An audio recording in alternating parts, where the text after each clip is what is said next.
আমি আপনাদের সাজেশন দিব বাংলাদেশের বান্দরবন নীলগিরি ওইগুলো ঘুরেন, কিন্তু রুমা থেকে আইসেন না।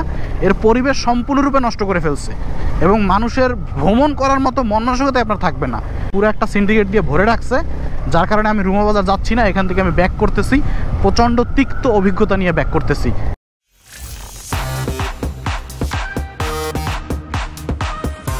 এই গাইস, কি অবস্থা, কেমন আছেন সকলে? লাস্ট ভিডিওটা এই দৃশ্য থেকেই শেষ করছিলাম। আজকের ভিডিওটা আমি এই জায়গা থেকেই শুরু করতেছি। পাহাড়ি ঘরের ভিতরে রান্না করতেছে, সেখান থেকে ধোঁয়া উঠতেছে। ওরকম একটা পাহাড়ি জায়গায় রাত কাটাইতে বর্ষাকালে সেই মজা, একদম নেটওয়ার্কের বাইরে। যাই হোক, ঢালু জায়গায় ব্রেক করার নিয়ম আছে, বাইক গিয়ারে রেখে তারপরে ব্রেক করে রাখতে হবে, নাহলে বাইক দেখবেন পিছের দিকে নামতে শুরু করছে। মানে আজকে বৃষ্টি নাই, রাতে বৃষ্টি হয়েছে, চট্টগ্রাম থেকে দেখছিলাম। আর কয়েকদিন আগে বৃষ্টি হয়েছে, তো যার কারণে এখন পুরো বান্দরবানটা এখন সবুজ হয়ে গেছে। এর কয়েকদিন আগে ছিল পুরো রুক্ষ। আমার বান্দরবানে 12 মাসে 12 বারই আসা হয়, আর লাস্ট বছরে তো 12 মাসে আমি 17 বার আসছি। তো অতএব আমার পুরা এই রোডঘাটের পরিবেশ মুখস্থ। এখন আপনি সবুজে সবুজময় পাবেন, বর্ষাকালে তো আরও সবুজ পাবেন। তবে ফুল বর্ষায় যে মজাটা পাবেন, তাতে ফুল বর্ষায় না, এখন যদি বর্ষা নামে এখনও সেই মজাটা পাবেন। সেটা হচ্ছে মেঘ, পুরা মেঘের উপর দিয়ে যাবেন, মেঘ দেখতে পাবেন। সেটা যদিও এই জায়গা না, এটা কেবল শুরু বান্দরবান শহর থেকে। এটা একটু সামনে গিয়ে, অর্থাৎ নীলগিরিতে গেলে, তখন নীলগিরির পরে নীলগিরি হচ্ছে সব থেকে টপ ওই জায়গার। তো নীলগিরিতে গেলে ওই যে সময় দেখা যাবে আর কি। এই হচ্ছে অবস্থা। এই দেখেন, পুরা সবুজে সবুজময়। জ্যৈষ্ঠ মাস তো, ফল এখন একদম পিওর ফলটা পাওয়া যাচ্ছে পাহাড়ি এলাকায়। আপনি কাঁঠাল বলেন, তারপরে হচ্ছে আম বলেই, দেখেন এই আম বলতে বলতে দেখেন প্রচুর পরিমাণে আম। আর পাহাড়ের ফল তো স্বাদ, এটা বরাবরই আমি বলি যে পাহাড়ে আসলে আপনারা আর কিছু খাবেন না, খালি পাহাড়ি ফল খাবেন, দেখবেন যে অন্যরকম একটা স্বাদ পাওয়া যাচ্ছে। এই যে এখান থেকে আপনাদের একটু দেখাই যে এই যে বান্দরবন, অর্থাৎ এই যে পাহাড়টা দেখতে পাচ্ছেন, এখান থেকে ওই যে বান্দরবন, আর ওই যে দেখতে পাচ্ছেন ওটা সব সমতল। পাহাড়টা শুরুই হয়েছে ওই জায়গা থেকে, মানে এই বান্দরবন শহর থেকে। এই যে বান্দরবন, ওই যে দেখতে ওটা নীলাচল বান্দরবনের, ওইখান থেকে বান্দরবন শুরু। এটা হচ্ছে বান্দরবন শহর, এই জায়গাটা এখান থেকে শুরু হয়ে রাস্তা শুরু কেবল। এরপর আপনি যত যাবেন তারপরে সব আর পাহাড় আর পাহাড়, আর যত যাবেন তত মানুষের গভীরতা বাড়বে, মানুষের বসবাসের জায়গা বাড়বে। ওইদিকে কিছু শহর আছে, লোকজন আছে। এরপরে সব পাহাড় আর পাহাড়, যত যাবেন তত পাহাড়। এই হচ্ছে এই জায়গার ঘটনা। আর যত গভীরে যাবেন তত হচ্ছে বেশি মজা পাবেন আমার মতন, যদি আপনি পাহাড় ভালোবেসে থাকেন। তবে পাহাড় ভালো না বাসলে কিন্তু পাহাড় থেকে কোনো কিছুই ভাল লাগবে না। এই যে বাসগুলো দেখতে পাচ্ছেন, এগুলো হচ্ছে অনেকক্ষণ পর পর এক একটা যায়। এরা একদম সেই থানচি থেকে আসে, অনেক সময় লাগে। পাহাড়ি পথে ছোট ছোট বাসগুলো চলে। আর এই যে ট্রাকগুলো দেখতে পাচ্ছেন, এগুলো হচ্ছে ট্রাকের যে মালামাল আছে, পাহাড়ের যে মালামাল আছে, সেই মালামালগুলো টানাটানি করে। যেমন কুমড়া চাষ হয়, চাল কুমড়া চাষ হয়, এখন আনারস আছে, কলা আছে, পেঁপে আছে, এগুলো হচ্ছে পরিবহন করে ট্রাকগুলো। এর জন্য হচ্ছে এত চাপা রোড থাকা সত্ত্বেও আপনারা বাস ট্রাক দেখতে পান। এই হচ্ছে ঘটনা। দেখছেন, এই মোড়ে যদি ট্রাক চলে আসে, হর্ন না দিলে কত বড় বিপদ হইতে পারে।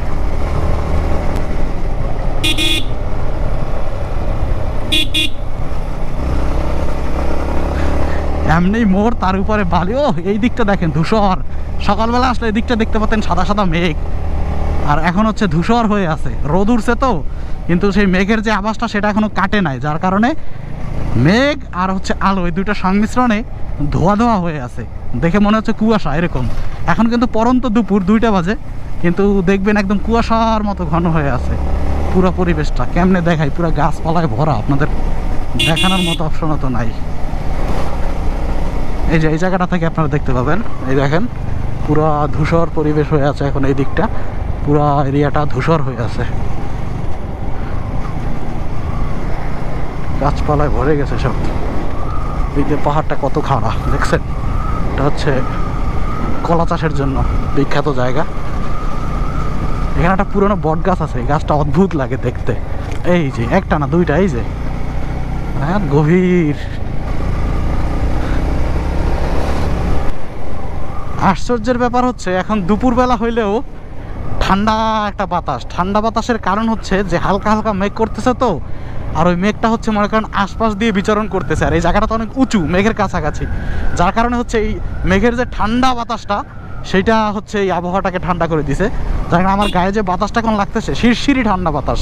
কিন্তু এখন কিন্তু দুপুর একদম 1:30 বাজে, আর কড়া রোদ। কিন্তু এই যে এখন হয়তো একটু রোদ কমে গেছে মেঘের কারণে। কিন্তু এই জায়গাটায় মেঘ নাই, দূরে মেঘ। সেই দূরের মেঘটা এই জায়গাটাকেও ঠান্ডা করে দিছে। এটা একটা আলাদা মজা। আবার পুরো শীত করতেছে হালকা করে। জ্যাকেট না থাকলে শীতই করতো, জ্যাকেটটা খুলে দিলে পুরোটা এখন, তাহলে শীতে কাঁপুনিই ধরবে, এরকম একটা অবস্থা হবে।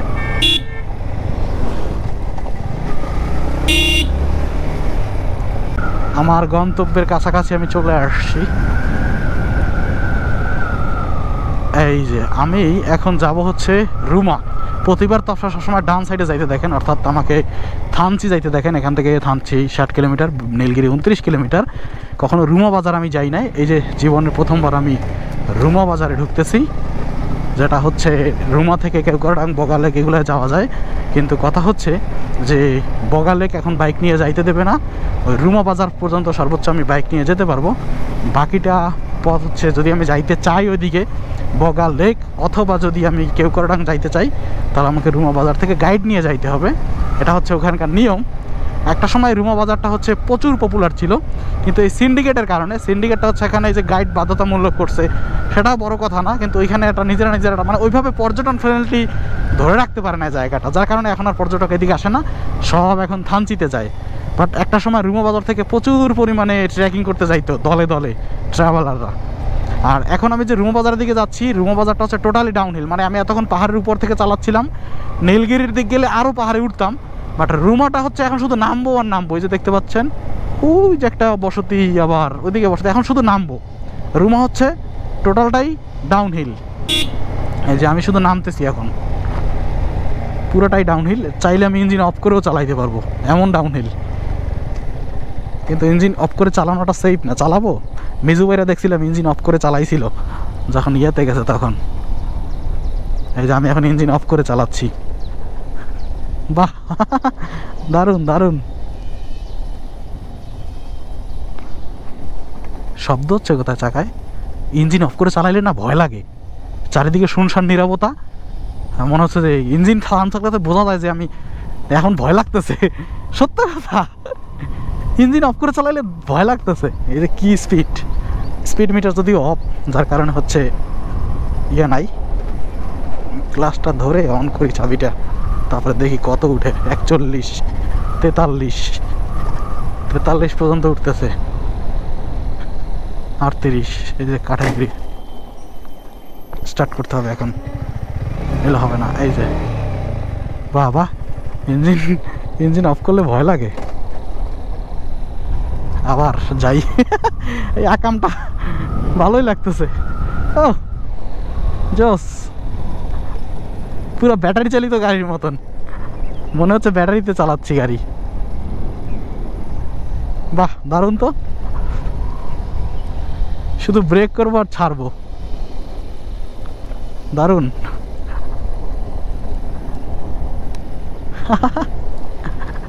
ওই একটা ছেলে ছিল ওইখানে, অবাক হয়ে গেছে, কিরে ভাই বাইক চলতেছে কিন্তু ইঞ্জিনের শব্দ নাই। না, সমতল চলে আসছে। বাহ, ভালোই মজা পাইলাম। প্রচুর ব্রিজ আছে, আমাকে বলে দেওয়া হয়েছিল এখানে যে প্রচুর ভ্যালি ব্রিজ আছে। ডাউনহিল তো, ডাউনহিলে ইঞ্জিনের পাওয়ার তো এমনিই কম দেওয়া লাগে, তো ওই যে একটু ভয় ভয় কাজ করে, যার কারণে এতক্ষণ ফিল করি নাই। আর এই রাস্তাতে কোনো গাড়ি দেখতে পাচ্ছি না এতক্ষণ তো। ওই রাস্তায় সিএনজি ছিল, তারপরে হচ্ছে সিএনজি না, ওই যে ইয়া ছিল, মাহিন্দ্রা ছিল, ট্রাক ছিল, মোটরসাইকেল ছিল। এই রাস্তায় কিছুই নাই, একদম ফাঁকা। আর পুরা ভয়ঙ্কর ভয়ঙ্কর অবস্থা এই রাস্তায়, মানে একটা ভুতুরে ভাব। নিরাপত্তা ঝামেলা যা হয়। এখান থেকে এখনও 24 কিলোমিটারের মতো দেখলাম রুমা বাজার, তার মানে পুরাটাই আমাকে ডাউন হিল এভাবে নামতে হবে 24 কিলোমিটারের মতন। আবারও আকাম করব।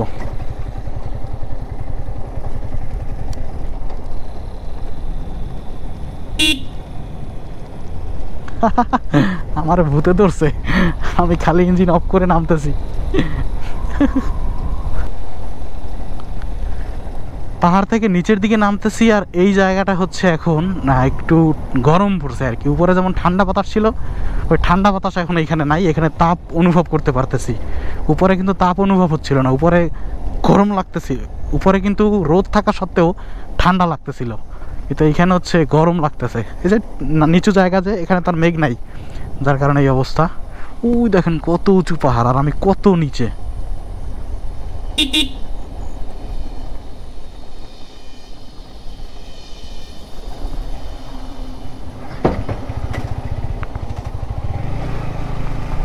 করলাম আবার, উঁচু জায়গা তো। মেজু ভাইরা ভালো, এটা আমি মজা পাইতেছি খুব। ইঞ্জিন অফ করে নামায় একটা আলাদা শুনশান নিরাপত্তা কাজ করে, অন্যরকম একটা মজা পাইতেছি সত্য কথা।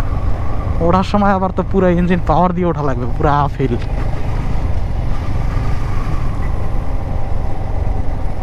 এই যে বাসও পাওয়া গেছে, বাহ, এতক্ষণ পর একটা বাস পাইলাম। এতক্ষণ আসলে ভয় লাগতেছিল। রুমায় বাস চলে, এই যে সুগন্ধা, বান্দরবন, রুমা, রংছড়ি, থানচি। ও আচ্ছা, এই রুটের বাস, কারণ এই মানুষজন তো চলবে, এই জন্য এই রুটে এই বাসগুলো চলে। পিছনে একটা বাজার ছাড়িয়ে আসলাম, নাম ছিল মুরঙ্গ বাজার, হ্যাঁ মুরং বাজার, মুরং না মুরঙ্গ বাজার, কি জানি উচ্চারণই করতে পারি না। যাই হোক, এদিকের মনে হয় একটু পরিবেশ অস্থিতিশীল অবস্থায় আছে। একদম পুরো বাজারে পুলিশ দাঁড়ানো, দুই পাশে একদম বন্দুক টন্দুক নিয়ে, মানে পুরো টহল দিতেছে। কিছু একটা ঝামেলা হয়েছে, অথবা কোনো ভিআইপি আসতে পারে, তাও হইতে পারে, জানি না। বাট কয়েকদিন আগে তো রুমায় একটা ঝামেলা হয়েছিল সেনাবাহিনীর সাথে, আপনারা শুনছেন তো, যার কারণে এদিকে একটু অস্থিতিশীলতা আছে পাহাড়ি এলাকাগুলোতে। আর এই আস্তে আয় রে বাপ, পানি পুনি মাহাই দিয়ে গেল ওর পুরো রাস্তাটা, দেখো অবস্থা। আমি এখন একদম সমতলে চলে আসছি। সমতল বলতে এটা হচ্ছে, দেখেন চারপাশে পাহাড়, এটা হচ্ছে একদম মানে মাটিতে নেমে গেছে। আর ওই যে দূরে হচ্ছে মেইন ইয়া, কিন্তু এখন আমি একদম মনে করেন সমান জায়গাগুলোতে আছি, সমান পুরা সমতল, চাষবাস করে মানুষজন থাকে, এরকম একটা অবস্থা। এখন এখান থেকে রুমা আরও সামনে বেশ কিছু। পাহাড়ি রাস্তা তো কিলোমিটার সহজে শেষ হইতে চায় না। পাহাড়ি রাস্তায় 27 কিলোমিটার রাস্তা মানে অনেক রাস্তা। হাইওয়ের 27 কিলোমিটার আর পাহাড়ি 27 কিলোমিটারের ভিতরে বিশাল পার্থক্য আছে। হাইওয়ের 27 কিলোমিটারের 4 গুণ হবে পাহাড়ি রাস্তা, বেশি মনে হবে, সময় লাগবে। আঁকা বাঁকা রাস্তা, জোরে চালানো যায় না, রাস্তা ফুরাইতে চায় না। এটাই তো মজা। আমি চাই এরকম পাহাড়ি রাস্তা তাড়াতাড়ি শেষ না হয়ে যাক, শেষ হয়ে গেলে তো মজা শেষ। দেখছেন ওই যে নিচে ছড়ার পানি, এইটা বর্ষাকালে একদম টইটুম্বুর হয়ে যাবে, কিন্তু অনেক গভীর, অনেক গভীর। পুরাটা আসবে না, ব্রিজের ওই যে ওই নিচ পর্যন্ত আর কি, যতটা সমতল দেখতে পাচ্ছেন পুরাটা পানিতে ভরে যাবে। আর এটা হচ্ছে বেইলি সেতু, লম্বা করে, তা অনেক উঁচুতে বেইলি সেতুটা।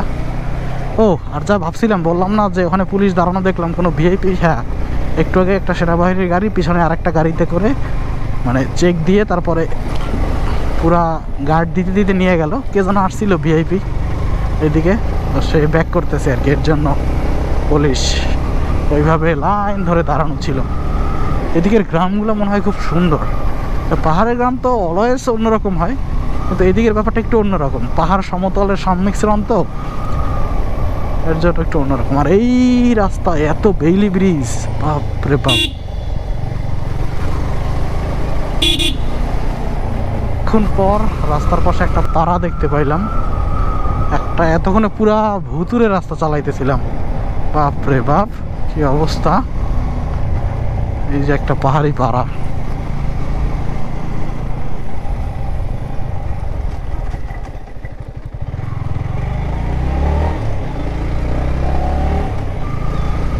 ধীরে চলুন, সামনে চেকপোস্ট। খুবই দুঃখের সহিত জানাচ্ছি যে রুমা আমার আর যাওয়া হচ্ছে না। সামনে একটা চেকপোস্ট ছিল, চেকপোস্ট থেকে আমি ঘুরে চলে আসছি। আমি একটু অন্য টাইপের, আমার কথা হচ্ছে আমি ট্রাভেল করবো স্বাধীনভাবে, সেখানে কোনো সিন্ডিকেট থাকবে না। এখানে সিন্ডিকেট আছে দেখে আমি চলে আসলাম। এখন শোনেন সিন্ডিকেটটা কি, এখানে বাংলাদেশ সেনাবাহিনী আছে, তারা চেক করবে না, তারা চেক না করে আমাকে একটা বুথে পাঠাইলো, যেখানে হচ্ছে পর্যটন কেন্দ্র পরিচালনা করার জন্য লোক রাখা আছে। ভালো কথা, লোকের কাজ কি, ওখানে 25 টাকা এন্ট্রি ফি দিলাম, 25 টাকা দিয়ে একটা ফর্ম ফিল আপ করলাম। তারপরে হচ্ছে এখন নিয়ম কি, ওখানে একটা গাইড হেডের নাম্বার আছে, তাকে আগে ফোন দিতে হবে। এখানে প্রশাসনের কোনো টাইম নেই, ওই গাইড হেডকে ফোন দিতে হবে। কেন, যে আমি রুমা বাজার আসতে চাই, আমি আর কোথাও যাব না, এটা তার কাছে বলতে হবে। তাহলে হচ্ছে সে আমাকে ওইখানে এন্ট্রি করার সুযোগ দিবে। আর যদি আমি আর কোথাও মুভমেন্ট করতে চাই, তাহলে আমাকে গাইড নিতে হবে। সেটা একা যাই আর যাই না কেন, ভালো কথা, গাইড নিতে হবে। অসুস্থ একটু যে জায়গাগুলো একটু বেশি রিস্ক আছে সেই জায়গাগুলোতে গাইড নিতে হবে, এটা তো অবশ্যই একটা কমন ব্যাপার। কিন্তু কথা হচ্ছে এখানে সিন্ডিকেটটা কত বড় আপনি চিন্তা করেন, যে আমাকে ওখানে বাধ্যতামূলক গাইড নিতে হবে, এক নম্বর ব্যাপার। দ্বিতীয় ব্যাপার হচ্ছে ওখানে যাইয়া তার সাথে দেখা করতে হবে, এবং শর্ত হচ্ছে আমি রুমা বাজার ছাড়া আর কোথাও বাইক নিয়ে মুভমেন্ট করতে পারবো না। অর্থাৎ ওইখানে আরও অনেক পাড়াঠারা আছে, এগুলো কোথাও বাইক নিয়ে মুভমেন্ট করতে পারবো না। বাইক আমাকে ওখানে একদম অফ করে রাখতে হবে, বাইক নিয়ে ঘোরাঘুরি করতে পারবো না। যদি বাইক নিয়ে ওখানে ঘোরাঘুরি করি তাহলে আমাকে আলাদাভাবে হচ্ছে বাইক ওখানে ভাড়া নিতে হবে, গাড়ি আছে সেটা ভাড়া নিতে হবে। আর বগালেকের যে কথা বললাম, যদি আমি বগালেক পর্যন্ত যাইতে চাই শুধুমাত্র গাইডকে দিতে হবে 1400 টাকা, এবং বাকি হচ্ছে আবার গাড়ি ভাড়া দিতে হবে। অর্থাৎ একটা সিন্ডিকেট যেখানে একজন হেড আছে তাকেও টাকা খাওয়াইতে দিতে হবে, তারপরে যে পরিশ্রম করবে সেও টাকা খাবে। যেমন থানচিতে আমরা যাই সরাসরি গাইড ভাড়া করি, গাইড নিয়ে চলে যাই, সেরকম কোনো সিস্টেম এখানে নাই। পুরো একটা সিন্ডিকেট দিয়ে ভরে রাখছে, যার কারণে আমি রুমা বাজার যাচ্ছি না, এখান থেকে আমি ব্যাক করতেছি, প্রচণ্ড তিক্ত অভিজ্ঞতা নিয়ে ব্যাক করতেছি। তখন মানুষের কাছে শুনছি যে রুমা হচ্ছে খুব রুমা নাকি অনেক সিন্ডিকেট হয়ে গেছে, এই ঘটনা ঘটায়। এই যা শুনছি তাই, পুরো জায়গাটা সিন্ডিকেট করে ফেলছে। এখানে আমি আপনাদের সাজেশন দিব, বাংলাদেশের বান্দরবন, নীলগিরি ওইগুলো ঘুরেন, কিন্তু রুমা থেকেও আইসেন না। এর পরিবেশ সম্পূর্ণরূপে নষ্ট করে ফেলছে, এবং মানুষের ভ্রমণ করার মতো মন মানসিকতা আপনার থাকবে না। চেকপোস্টে আমাকে 1 ঘন্টা বসাই রেখা আমার সাথে ফাইজলামি করে, এখন আবার আমার ফোন দিয়ে তাকে ফোন দেওয়া, ফোনে পাচ্ছি না নেটওয়ার্ক, তার সাথে যোগাযোগ করার দায়িত্ব নাকি আমার। অর্থাৎ সেই যে গাইড হেড, তার সাথে যোগাযোগ করার দায়িত্ব হচ্ছে আমার। এটা কোনো যুক্তির ভিতরে পড়ে? আমি বুঝলাম না। আরও একটা কথা তো বলতে ভুলেই গেছি, ওইখানে যে হোটেল নিব সেই হোটেলটাও নাকি তারা ঠিক করে দিবে, যে আমি কোন হোটেলে থাকবো, ভাড়া ঠাড়া তারা ঠিক করে দিবে, এবং যেখানে ঠিক করে দিবে আমাকে সেইখানেই থাকতে হবে। অর্থাৎ আমি একটা জায়গায় ভ্রমণে যাব যেখানে আমি নিজে একটা হোটেল নিয়ে ঠিক করে থাকতে পারবো না, যেখানে আমি নিজে কোনো গাইড ঠিক করতে পারবো না, যেখানে আমি নিজে কোথাও মুভমেন্ট করতে পারবো না তাদের অনুমতি ছাড়া, তাহলে এটা কেমন কথা হইলো ভাই? হ্যাঁ, নিয়ম এইটা করতে পারে যে জায়গাটা রিস্কি জায়গা, এখানে গাইড নেওয়া ছাড়া কেউ কোথাও যাইতে পারবেন না, এটা মানা যায়। কিন্তু গাইড নিতে হবে একজন লোকের মাধ্যমে, মানে ওই একজন লোকেরই মাধ্যমে। আবার কোথাও মুভমেন্ট করতে হইলে তার অনুমোদন লাগবে, আবার হোটেল নিতে হইলেও তার অনুমোদন লাগবে। আপনারা সিস্টেমটা বুঝছেন যে কত বড় সিন্ডিকেট এখানে কাজ করতেছে? ভাই, আমি একজন ভ্রমণ পিপাসু মানুষ, কিন্তু ভ্রমণের জায়গাগুলো নিয়ে সিন্ডিকেট করলে এইটা আমার সহ্য হয় না, একদমই সহ্য হয় না। ভ্রমণটা করি কিসের জন্য? নিজের মনের শান্তির জন্য। কিন্তু এইরকম যদি সিন্ডিকেট করে ভ্রমণের জায়গাগুলো নিয়ে, তাহলে কেমন লাগে বলেন? যদি ভ্রমণের জায়গাগুলো নিয়ে রাজনীতি করে, তাহলে কার সহ্য হয় সেই জিনিসটা বলেন? পুরাই রাজনীতি চলতেছে এখানে, যে 101টা শর্ত জুড়ে দিছে, তারপর আপনি ওইখানে ঢুকতে পারবেন না। নিয়মটা দেখছেন আপনি? মন মেজাজ ভালো নাই, ভিডিওটা এখানে শেষ করে দেই। ভাবছিলাম আপনাদেরকে রুমা দেখাবো, কিন্তু রুমা আর দেখাইতে পারলাম না। এই পর্যন্তই তাহলে, ভালো থাকেন সকলে, দেখা হচ্ছে আবার পরবর্তী ভিডিওতে। বিদায় নিচ্ছি, বাই বাই।